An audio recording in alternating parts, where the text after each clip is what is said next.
कि लोग आपको प्रेम करते हैं, तो यह केवल हमारा आभास मात्र है, मिथ्यापन है। इस संसार में कोई किसी को प्रेम नहीं करता है, यह केवल हमारी आसक्ति हो जाती है। जिस प्रकार से हम किसी बस में या ट्रेन में यात्रा करते हैं और हमें यात्री मिलते हैं और मिलने के बाद में बिछड़ जाते हैं, ऐसे ही यह संसार है। कुछ यात्री ऐसे मिलते हैं जिनसे हम तत्काल बिछड़ जाते हैं, कुछ यात्री ऐसे हो जाते हैं जिससे हमारा कुछ समय के लिए संबंध बन जाता है, लेकिन बिछड़ना उनको भी है जिनके साथ में हमारा थोड़ा सा संबंध बना है कुछ काल के बाद में, कुछ समय के बाद में। सब लोग इसी प्रकार से, सब लोग माया, काल और प्रारब्ध के वशीभूत होकर एक दूसरे लोगों से मिलते हैं। यह हमारी जीवन यात्रा माया, काल और प्रारब्ध के वशीभूत होकर हमें ये जीवन यात्रा मिली हुई है, और इस माया, काल, प्रारब्ध के वशीभूत होकर लोग एक दूसरे से मिलते हैं और बिछड़ जाते हैं। इसमें किसी का कोई कारण नहीं है, कोई हेतु नहीं है, कोई कुछ भी नहीं है। किंतु जैसे एक छोटा बच्चा होता है ना, 1-2 साल का, तो माता उसे दूध पिलाती है, तो वो कहता है, माता उसे दूध पिलाने के लिए डराती है। ऐसी स्थिति, लेकिन जब अगर वो 15 साल का हो जाएगा तो माता उसे डराएगी नहीं किसी भूत से, प्रेत से कि भूत आ जाएगा दूध पी ले। उसे कहेगी कि बेटा देख, इसमें कैल्शियम होता है, इसमें फलाना होता है, इसके गुण होते हैं, शक्ति आती है। तो केवल हमारी बुद्धि का अंतर है, क्योंकि तब बच्चा समझने लग जाता है, बड़ा हो जाता है। तो इस संसार में कोई किसी को प्रेम नहीं करता है, कोई किसी से लगाव नहीं रखता है। सबके जो लगाव हैं, सबकी जो आसक्ति है, वो अपने स्वार्थों और मतलब के वशीभूत होकर रहती है। अब आपका जो मतलब है किसी से, या किसी से आपको जो मतलब है, उस मतलब का दायरा, उस स्वार्थ का दायरा कितना बड़ा है, और उस दूसरे व्यक्ति की जो एनर्जी है, जो वो माया, काल और प्रारब्ध के वशीभूत लेकर आया है, वह आपसे कितने मैच हो रही है, बस उतने समय का साथ है। किसी से आपका मतलब कतई नहीं है तो कोई साथ नहीं है, किसी से आपकी एनर्जी नहीं मिल रही है तो वो साथ नहीं है। तो समझिए, इसमें किसी का कोई कारण नहीं है, कोई किसी को प्रेम नहीं करता है। न माता, न पिता, न बंधु, न भाई, ये सब जो हम देखते हैं, हमें वो अच्छे माता पिता मिल गए, किसी को अच्छा परिवार मिल गया, किसी को अच्छी पत्नी या पति मिल गए, तो वो सोचते हैं कि नहीं, ऐसा नहीं होता, घर वाले तो प्रेम करते हैं, उनका ही मानना होता है। लेकिन वो ये नहीं समझ पा रहे कि वह जो घर वाले और परिवार वाले मिले हैं, वह भी माया, काल और प्रारब्ध के वशीभूत होकर मिले हैं। और मृत्यु तो अटल सत्य है, नित्य सत्य है।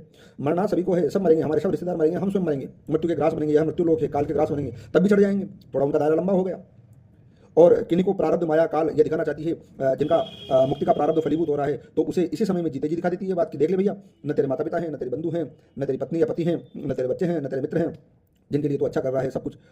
तो मनुष्य को इन संसारिक बंधनों से निरासक्त भाव से रहते हुए अपने धर्मपरायण कर्म करने चाहिए और अपनी मुक्ति का साधन तैयार करना चाहिए कि मुझे मुक्त होना है, फिर पुनः इस कलिष्ठ जन्म में नहीं आना है, पुनः मृत्यु का ग्रास नहीं बनना है, और पुनः इस दुखमय संसार को नहीं जीना है। ऐसा विचार करके अपनी मुक्ति का साधन तैयार करना चाहिए, और अगर हो सके तो दूसरों का भी कल्याण करना चाहिए। किंतु भले दूसरों का कल्याण कर पाएं न कर पाएं, किंतु मनुष्य अपने साधन, अपनी मुक्ति का साधन तो कर ही सकता है। वह पुरुषार्थ तो भगवान ने सबको दिया है कि तुम अपनी मुक्ति का, चाहे व्यक्ति अंधा हो, चाहे लूला हो, चाहे लंगड़ा हो, चाहे कर्म करने में असफल हो, चाहे उसके समस्त सांसारिक कर्म असफल हो जाए, चाहे वह गरीब और दीन अवस्था में पैदा हुआ हो, किसी भी अवस्था में मनुष्य चाहे तो भगवान ने इतना विवेक और सामर्थ्य दिया है कि वह अपना मुक्ति का उद्योग कर सकता है, यदि उसके अंदर जिज्ञासा है, यदि वो ऐसा चाहता है।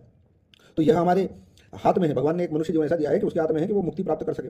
जड़ भरत जी की जो कथा आती है, जब वो हिरण बने दूसरे जन्म में, तो उनको पूर्व जन्म की जो अपनी भक्ति थी, वो स्मरण थी, भक्ति का तेज था उनके पास में, तो वो हिरण बनकर भी भगवान की भक्ति मन से करते रहे, यदि भी उनको मनुष्य जैसा साधन नहीं मिल पाया। तो इसलिए से सभी लोगों से निरासक्त भाव से रहना चाहिए। कुछ अच्छे मिलेंगे, कुछ बुरे मिलेंगे, किसी की समझ क्या होगी, किसी की समझ, सभी लोग आपके लिए अच्छा सोचेंगे संभव नहीं है ना, और सभी लोग आपसे अच्छा व्यवहार करेंगे ये भी संभव नहीं है, और हमसे करेंगे ये भी संभव नहीं है।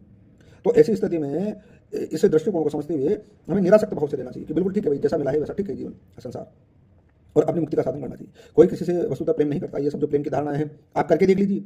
अगर आपको भगवान ने ऐसा अवसर दिया होगा, प्रारब्ध दिखाना चाहता होगा, तो जिसको आप प्रेम करते हैं वही सबसे पहले आपके साथ चैटिंग करेगा, धोखा करेगा, उसका स्वार्थ आने पर। अच्छा, ये ऐसी दृष्टि, ऐसा ज्ञान हमें भी तो होना चाहिए ना, उस बात को परखने के लिए उतनी तेज हमारी भी तो बुद्धि होनी चाहिए। तो जितना ज़्यादा काम, क्रोध, मद, लोभ, मत्सर, ये 6 विकार रहेंगे मनुष्य में, उतना ज़्यादा उसकी जो बुद्धि तो बढ़ेगी, चालाकी तो बढ़ेगी, किंतु उसकी जो विवेक है, प्रज्ञा है, वो जागृत नहीं होगी, उसको दूरदृष्टि प्राप्त नहीं होगी। और जितना ज़्यादा ये जो षड विकार हैं, इनकी कमी होगी आपके जीवन में, जितना इनके प्रति आप आसक्त नहीं रहोगे, काम के प्रति, वासना के प्रति, क्रोध के प्रति क्रोध न करोगे निरर्थक, है ना, लोभ नहीं होगा आपको, आपका किसी से स्वार्थ नहीं रखोगे, बिना मतलब के अपना जीवन जियोगे, और मत्सर, मोह, मद ये नहीं होगा आपके जीवन में, या जितना इनका परसेंटेज कम होगा आपके जीवन में, उतनी आपकी प्रज्ञा जागृत होती रहेगी, आपका विवेक जागृत होता रहेगा, आपको सत्य का अनुभव होता रहेगा। तो यह समझिए कि ये संसार में जो ये केवल हमारी शरीर की और मन की जो वासनाएं हैं, विकार हैं, उनकी वजह से हम हमारे स्वार्थों की, कोई किसी वस्तु सत्य है बात, कोई किसी से प्रेम नहीं करता है। हम हमारे मन में हमें क्या पसंद आ रहा है, दूसरा जो पदार्थ हमें पसंद आ रहा है, दूसरा तत्व, व्यक्ति जो हमें पसंद आ रहा है, वो हमारे मन की आकांक्षाओं के, महत्वाकांक्षाओं के अनुरूप पसंद आ रहा है। हम प्रेम थोड़ी कर रहे हैं, हमें लग रहा है कि कोई पदार्थ हमें चाहिए, हमें आईफोन चाहिए, हमें लग रहा है। अब कोई ये भी कह सकता है कि तुम भी आ सकते हो, तुमने भी तो ऐसे कपड़े पहने हुए हैं, अब वीडियो पर कमेंट कर सकता है, तुम भी तो फोन का यूज कर रहे हो। अब ये ना समझी वाली बात है।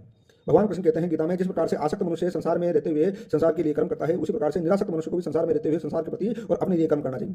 आप फोन यूज करो ना, लेकिन फोन का क्या यूज कर रहे हो, कौन सी भावना से यूज कर रहे हो, आपका इंटेंशन क्या है, यह महत्वपूर्ण है। संसार में जैसे लौकिक मनुष्य संसार के पदार्थों के लिए जीता है, आपको भी जीना पड़ रहा है, निरासक्त मनुष्य भी जिएगा, लेकिन वो उसका दृष्टिकोण, इंटेंशन क्या है संसार के प्रति, वो कैसे जी रहा है, तो वह महत्वपूर्ण है। तो इसका मतलब आपकी जो मनोदशा है, आपकी जो मन की भावना है, जो इमोशंस है, फीलिंग्स है, आपका करैक्टर है, वह महत्वपूर्ण है कि आप संसार में कैसे जी रहे हो।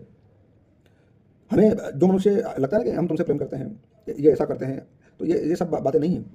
ये सब तो केवल मात्र उस व्यक्ति की इच्छा है कि उसे फला फला चीज़ पसंद आ गई, है ना। तो किसे पसंद आई? उसके मन को। उसके मन ने यह आकांक्षा की कि मुझे ये चीज़ें मिल जाए। प्रेम तो सदैव सदा सर्वदा, जो सैकड़ों हजारों मनुष्य में से कोई एक प्रेम को समझता है, हजारों में से कोई एक। दुष्कर है वह मनुष्य, दुर्लभ है जो प्रेम के वास्तविक तत्व को समझता है। प्रेम का मतलब है आत्मा, प्रेम का मतलब है ज्ञान, प्रेम का मतलब है विज्ञान, प्रेम का मतलब है समर्पण, प्रेम का मतलब है कदर। लेकिन कैसे? अपने स्वार्थों के लिए नहीं, अपितु सर्व जन समुदाय के प्रति एक आत्मभाव कि यह मेरा ही अंश है, दूसरा आपसे पृथक थोड़ी है, मूल में आपसे कोई पृथक नहीं है। एक ही जो परम सत्ता है, उससे सारा जग उपजा हुआ है, तो आपसे कोई पृथक नहीं है। उस स्थिति में जब उस दृष्टिकोण में मनुष्य पहुंचता है तो उसे प्रेम कहते हैं, जिसमें सर्वजन समुचा आपके छोटे से मन में सारा ब्रह्मांड समाहित हो जाए। किसी के प्रति राग, द्वेष, ईर्ष्या, जलन, कपट, छल, पाखंड न रहे और निष्काम भाव से आप किसी के लिए कर्म कर रहे हो। आप अधम से अधम, जो गरीब है, जो निचला तबका है, जिसमें योग्यता नहीं है, उसके प्रति भी अपनत्व का भाव रखते हो कि यह मेरा ही अंश है, मेरा ही आत्मा है। ऐसा भाव किसी भी जीव के प्रति, चाहे कितना ही अधम जीव हो, वह प्रेम है। आत्मा की विराटता ही प्रेम है। और आत्मा जब अगर संकुचित हो गई है तो वह प्रेम नहीं है, अभी तो महत्वाकांक्षा है। आप किसी की कदर करते हो, किसी चीज़ की वैल्यू करते हो, किस लिए से? ईश्वर की उपासना के लिए, वह प्रेम है। लेकिन आप अपने मन की महत्वाकांक्षा के लिए अगर वह चीज़ करते हो तो वह प्रेम नहीं है, वह आसक्ति है। तो इसलिए से प्रेम जो है वह अपवाद स्वरूप है। हजारों में से, सैकड़ों में से कोई एक मनुष्य ऐसा बन पाता है जो प्रेम के तत्व को जान पाता है, अन्यथा कोई प्रेम को नहीं जानता है। सब अपने अपने दृष्टि से देखते हैं। ये आंखें नहीं देखती, ये जड़ है। जो मन है आपका वह देख रहा है। मुंह नहीं बोलता, जो आपका मन है जो बोल रहा है। कान नहीं सुनते हैं, वही सुनाई देता है जैसा मनुष्य चाहता है, जैसा उसका मन चाहता है। मनुष्य वही कर्म करता है जो उसका मन चाहता है। कुछ लोग अपराधी होते हैं, कुछ लोग धर्मात्मा होते हैं। कारण क्या है? उनकी मनोदशा। किसी की मनोदशा विकृत है और किसी की मनोदशा ठीक है, बस यही सब चीज़ें। तो इसलिए से बंधु, वीडियो आप बताएं कि मैं कितना सही बोल रहा हूँ, कितना गलत बोल रहा हूँ, और ये सत्य है। और अगर जब तक व्यक्ति की प्रज्ञा और विवेक जागृत नहीं होगा, उसका अध्यात्म जागृत नहीं होगा, तब तक वो इन गहरी बातों को समझना उसके लिए दुष्कर रहेगा। आपका अभिनंदन वीडियो देखने के लिए। जय जय श्री सीताराम।